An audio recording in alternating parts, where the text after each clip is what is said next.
HICC నోవాటెల్లో ఈ నెల 20-21వ తేదీన కమ్మ గ్లోబల్ సమ్మిట్ను నిర్వహిస్తున్నారని కమ్మ గ్లోబల్ సమ్మిట్లో బ్రోచర్ను ఆవిష్కరించారు. ఇక ఐటీ పరిశ్రమల శాఖ మంత్రి ఈ సమావేశానికి హాజరు కానున్నారు. 21న 4 రాష్ట్రాల్లో కమ్మ సామాజిక వర్గం నుంచి గెలిచిన 50 మంది ప్రజాప్రతినిధులకు సన్మానం చేయనున్నారు. వ్యవసాయ రంగంపై జరిగే సమావేశంలో తుమ్మల నాగేశ్వరరావు హాజరు కానున్నారు. ప్రపంచవ్యాప్తంగా కమ్మ సామాజిక వర్గం విస్తరించి ఉందని, కమ్మ సంఘాలు ఏర్పాటు చేసి ఎన్నో కార్యక్రమాలు చేపడుతున్నారని జట్టి కుసుమకుమార్ అన్నారు. దీనికి ఒక ప్రపంచ వేదిక కావాలని దీనిని ఏర్పాటు చేశామని అన్నారు. ఈ సమావేశానికి అమెరికా, కెనడా సహా 23 దేశాలు, భారత్ నలుమూలల నుంచి స్పందన వచ్చిందని, దాదాపు 2000 మందిని ఆహ్వానిస్తున్నామని పేర్కొన్నారు.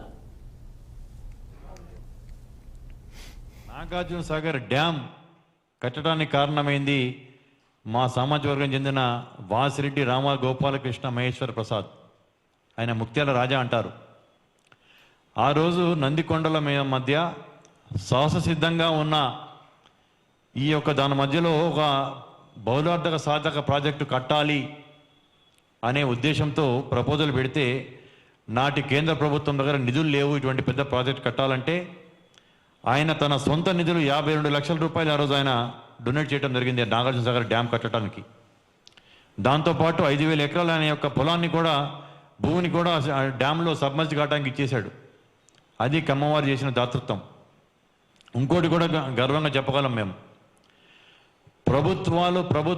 ప్రభుత్వ రంగంలో వివిధ డిపార్ట్మెంట్స్లో కావచ్చు, ప్రభుత్వ రంగ సంస్థల్లో ఇచ్చిన ఉద్యోగాల కంటే మా సామాజిక వర్గం చెందిన పారిశ్రామికవేత్తలు